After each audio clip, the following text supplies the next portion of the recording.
Sa hapong ito ay tungkol po sa ubo or sa English po is cough. Alam niyo ho bang um, iba-iba ho ang klase ng ubo, no? Kung ibabase ho natin sa duration, meron hong acute cough, subacute cough, and chronic cough. Siyempre ho, pag sinabing acute cough, it lasts less than 3 weeks. So, pagka less than 3 weeks lang, wala na kayong ubo, we call it acute cough. At ang mga common causes ho nito is common colds, flu, bronchitis. Subacute cough, if it is more than 3 weeks and in between 3 weeks to 8 weeks, nangyayari ho ito pagka hindi ho na-resolve yung primary symptoms. And chronic cough kung more than 8 weeks. And ito ho ay yung tulad na ho ng mga asthma, emphysema, chronic bronchitis, yan, matatagal hong ubuhan yan, no? Base naman ho sa karakteristik ng ubo, no? So, meron ho tayong dry cough. Ito ho yung ubo na wala hong plema at walang mucus. Kaya nga ho, dry cough. And associated ho ito with may mga irritants. Yung may mga ubo na galing sa allergies. So, kadalasan ho, dry cough yan. No?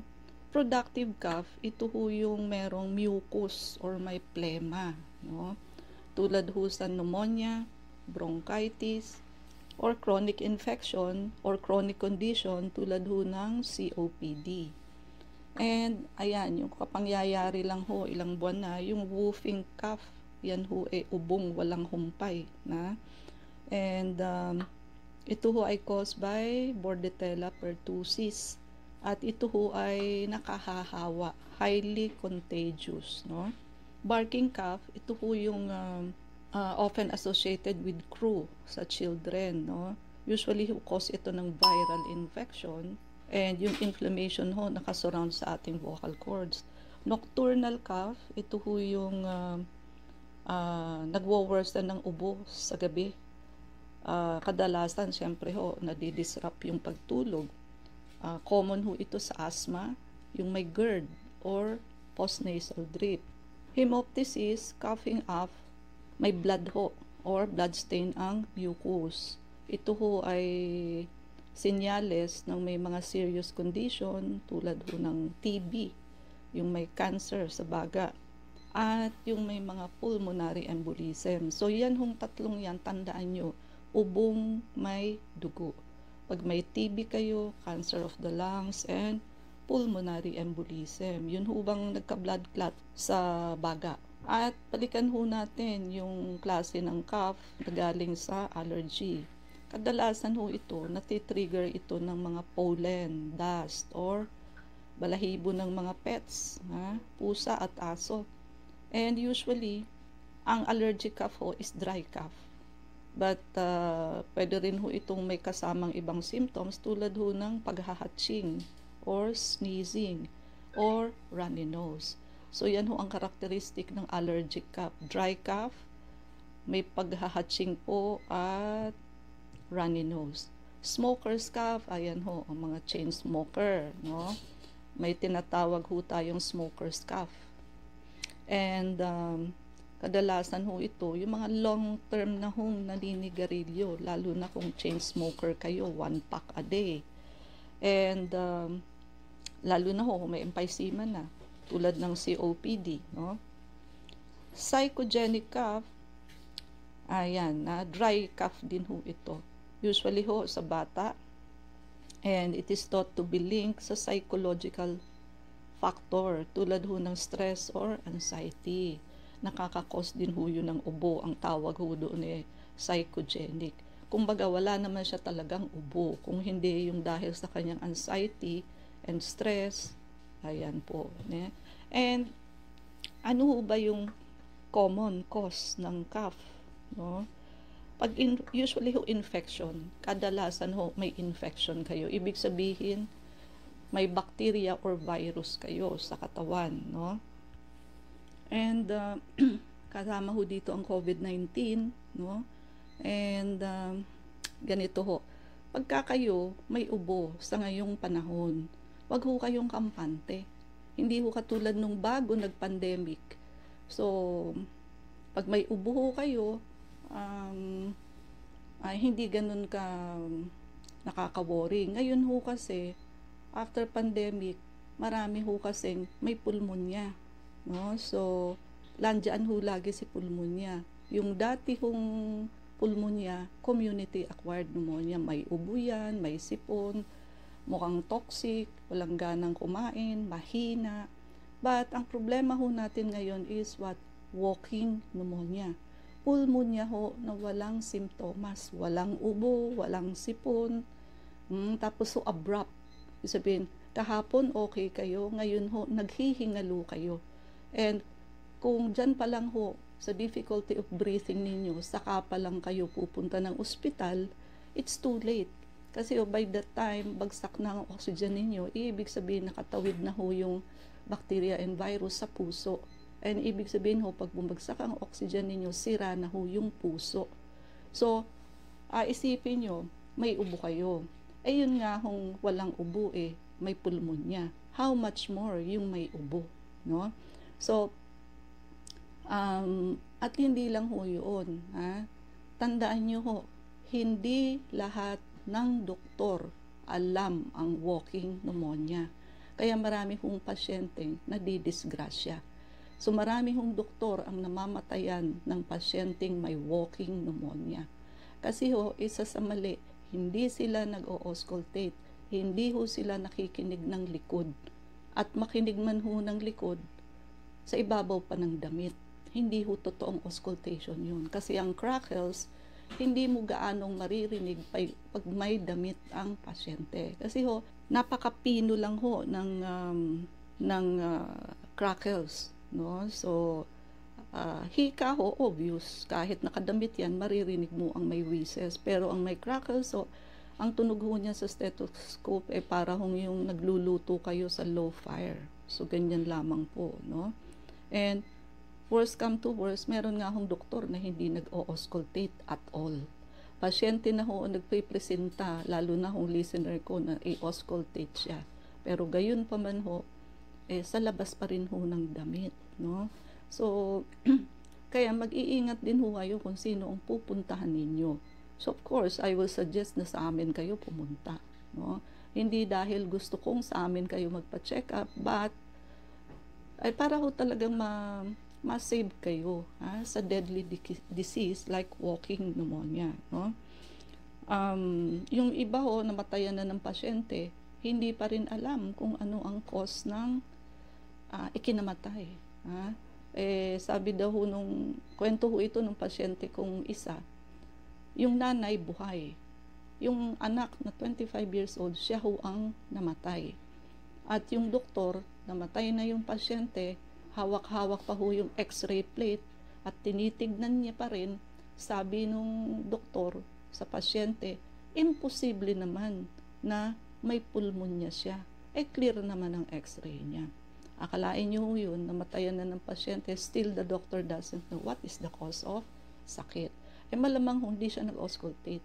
Kasi kung nag-auscultate siya at narinig niya kung may crackles, ipagwawalang bahala niya yung normal na chest x-ray. Kung nasa ganyang sitwasyon ho, normal ang chest x-ray, pero ho, pag auscultate ninyo may crackles.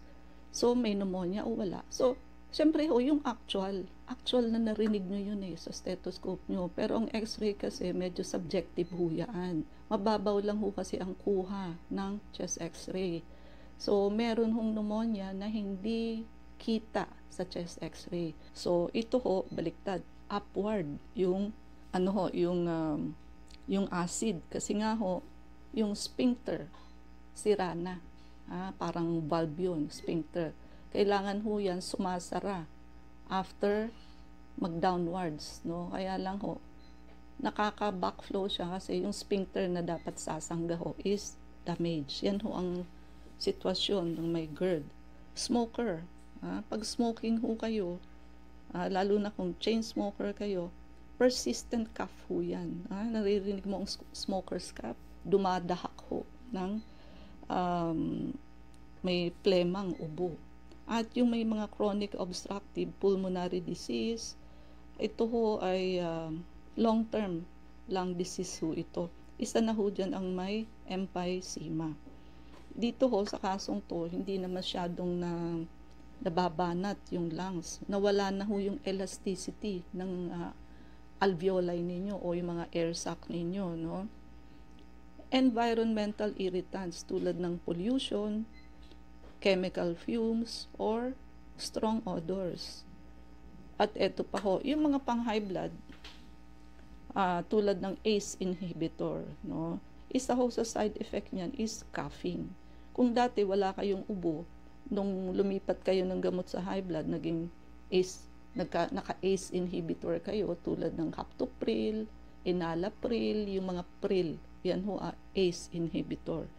So, dapat ihinto nyo ho yun. Lipat kayo sa ibang family ng pang high blood. Kadalasan ho, yung may mga ubo ay merong kasamang lagnat, baradong ilong, nasal congestion, and sore throat. And pagdating ho sa sore throat, na kasama ng ubo, you need to be very careful, no? Bakit? Ang sore throat po, dapat ho yan ina-antibiotic, ha? Hindi ho yan pwedeng herbal, no? Kasi ho, ang streptococcus, pwede ho yang bumaba sa heart, magkakaroon ho ng rheumatic heart disease ang pasyente, sisira ho ang puso, no? So yung mga ganyan, yun ho, yan yung nag-penicillin lifetime. And pwede pa hong bumaba sa kidney, causing acute glomerulonephritis, no? So kaya hindi ho pinapabayaan yung sore throat kasi ho may streptococcus talaga yan, no? Imbis ho ubo lang ang problema ninyo, at sore throat lang, ayun, nasira ang puso, nasira ang kidney. Iihi ho kayo ng may blood. So, it's too late ho pag gaganon, no? Kaya wag niyo hong iaasa sa pa-Plemex lang, ha? So, kailangan niyo ho ng antibiotic to kill streptococcal infection in the case of sore throat. And, pagka ho may productive cough kayo, isabihin ho, may phlegm, lalo na ho, ang kulay ng phlegm ninyo is greenish or yellow phlegm. Sigurado hong bacterial infection yan. So, hindi ho viral. Kasi ho, pagka viral, watery lang ho ang inyong phlegm. So, mali ho yung sinasabi sa atin ng matatanda na, ay, pagaling na yung ubo mo. Kasi, yellowish or greenish na yung ubo mo. Hinog na yung ubo mo. Mali po. No? So, sa simula, whitish, viral. No? Pag naging greenish or yellowish, meaning may secondary bacterial infection na ho ang inyong ubo. No? Sigurado hong bacterial na yan kapag ho yellowish or greenish. So, okay. So, tandaan nyo yan sinabi ko, no? Ito ho, ang bibigay kong example sa inyo. Nung panahon ng COVID, di ba? Nung bago-bago lang ho ang pandemic, ang dami hong namatay. Pati doktor namatay. Bakit? Because of that idea, no? Na viral daw kasi si COVID, kaya hindi kailangan ang antibiotic. Kasi ang antibiotic is for bacteria. Nakalimutan na ho yung basic sa medisina na after a viral infection, 2 to 3 days after your viral infection, here comes bacterial infection wherein you need an antibiotic. No? So, kaya ho dati, ang nako-confine, ang nilalagay lang ho, suero, oxygen, talagang mamamatay ang pasyente. Walang pamatay sa mikrobyo. No? So, ngayon na rin lang ho, nalaman yung mga antiviral na mga remdesivir and other severe. No? But, Makatimed ho ang unang naglakas loob na gumamit ng antibiotic. doon ho nagsimula yung marami na hong gumagaling. Ang pumapatay ho doon sa mga na-COVID dati is what? Yung secondary bacterial infection. So, basta tandaan nyo, pag may viral infection kayo, kasunod na ho niyan ang bacterial infection. You still need what? Antibiotic. No? And karamihan ho sa acute cough, self-limiting pagka viral. Usually ho, pag viral yan, watery ang sipon ninyo, no? Ibig sabihin, kahit hindi nyo gamutin, kusa ho yung gagaling within 7 to 10 days. Pero kung hindi ho kayo gumaling by itself, mag-doubt ho kayo kung kayo ay may secondary bacterial infection, no? And persistent symptoms like high fever, yan, minsan ho may kasamang lagnat, hirap huminga, at chest pain. Sa subacute, ito ho yung sinasabi natin hanggang 8 weeks. Ayan, yung may mga asthmatic bronchitis, ang presentation ho niyan subacute cough. Ito ho yung may mga postnasal drip. Ganito ho, pag meron kayong runny nose, kamutin nyo na ho agad yan. Kasi ho, pag natulog kayo at nalaglag ho yung sipon ninyo sa throat ninyo, ayan ho, magkakaroon na kayo ng postnasal drip, magkakaubo na ho kayo. Kasi pag natulog ho kayo, babagsak ho yun sa throat ninyo, no? So, para ho mapigil yun sa runny nose nyo pa lang ho, gamutin nyo na, no? And yung may acid reflux, nakaka-irritate ho yun sa throat, nakaka-trigger din ho yun ng pag-ubo. Yung ba, bumabaliktad yung acid kasi ho, sira yung sphincter muscle. So, ayun ho, no? Babalik ho yun sa esophagus, makaka-trigger ng pag-ubo. At yung meron hong mga difficulty of breathing na, may wheezing, may asthma, may emphysema, fatigue, panghihina, weight loss, night sweats, TB ho yun pag nagna-night sweats, chest pain, hoarseness of the voice, lung cancer po yun. Sa mga ganitong associated symptoms, kailangan nyo na hong magpatingin sa doktor. Actually ho, ang advice ko sa inyo, kapag ka ho kayo may ubo, kaya may kasamang ibang simptomas or wala, magpa-doktor ho kayo. Doon sa doktor na nag-o-auscultate. Ha? And wag niyo hong asahan ng x-ray. Mababa ho ang accuracy niyan. No? So, kasi si walking pneumonia, wala nga hong symptoms. Lalo na kung may simptomas ka. So, malamang. No? Malamang ho, meron kang pneumonia or walking pneumonia. Lagi hong ang importansya natin, binibigyan ang pneumonia. Bakit to? Deadly ho kasi. Hanggang ngayon, tapos na ang pandemic, ang dami pa hong namamatay. No? Na ang kwento ay, halimbawa, ganito, ang kwento ho sa inyo, si paring ganito pala ay wala na. Tapos itatanong, ano daw kinamatay? Maingat sa katawan nyo na. Hindi nga alam kung anong kinamatay. Ganyan ho. Maraming ganyan, biglaan. Okay naman, biglang isang umaga, nahirapan huminga. Pagdating sa ospital, wala na. Yung mga ganyan ho, walking pneumonia yan. No? Yung mga matatanda na bedridden, na unti-unti humiga na kasi wala nang ganang kumain, mahina na. Tapos sasabihin ng mga kamag-anak na anak or apo na ang katwiran ho ay ganito. Tanggap na namin anumang oras si lola. Iniisip po nila na namamatay dahil sa katandaan. Okay. And ang solusyon pa rin ho sa mga ganito, no, para hindi ho kayo kapitan ng kahit na anong klase ng infection, allergy, detoxification and blood cleansing program. Kasi ho sa detoxification, nalilinis ho ang ating atay, colon, kidney, gallbladder, no? It removes parasite and chemicals inside your body. Sa atin hong liver, meron ho tayong immune system dyan, yung atin hong Kupffer cell, no? So, pag mahina ho ang liver ninyo, mahina din po ang immune system ninyo, no? And number 1 rule, para ho kayo ay maging healthy, colon should be clean, no? Kung yung colon nyo ho, constipated kayo, pambihira lang kayo kung dumumi, so hindi ho kayo healthy noon kasi yung mikrobyo sa colon ninyo nagsisirculate ho all over the body, no? So, kailangan ho dumudumi kayo everyday, no? And yung atin hong blood cleansing, nakakapatay ho ng mga mikrobyo sa dugo nyo. Nawawash out ho yung mga germs, no? at nahahydrate ho ang pasyente. So, meaning it is a simple way para ho linisin at i-wash out ang mga mikrobyo and chemical sa inyong nerves, no? Habang tayo ho ay naka-promo detox pa ho, detox promo, malilibre nyo ho ang vector scan dyan. Kaya makihabol na ho kayo bago pa ho kami magsara ng mga promo package natin. So, Ivy?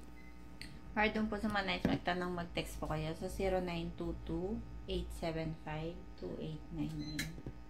Sa usapang KKK, ako si Ivy at kasama pa rin natin si Dr. Irene Lim.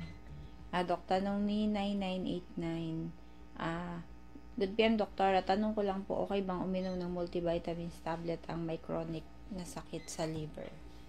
Okay, so ganito ho, wag muna, no? Kasi number one, multivitamins, lalo na ho kung synthetic yan, 5% lang po ang mapakikinabangan nyo dyan, no? Or pwede ho, kung pakita nyo sa akin yung laman ng multivitamins, baka ho kasi may mainom kayo that is bad for the liver. Tulad ng paracetamol, pag palagi, bad ho yun, no?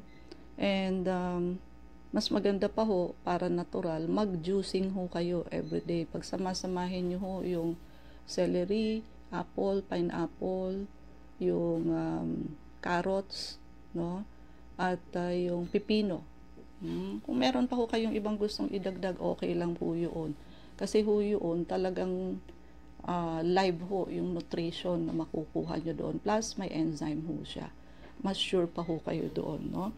Walang tayong oras, mangyari po lamang na kayo magpalista kung kayo magpapacheck up. So, Unit 1101, Clinica Medica 101, Centuria Medical Makati, Salamanca Street Corner, Kalayaan Avenue, Makati City.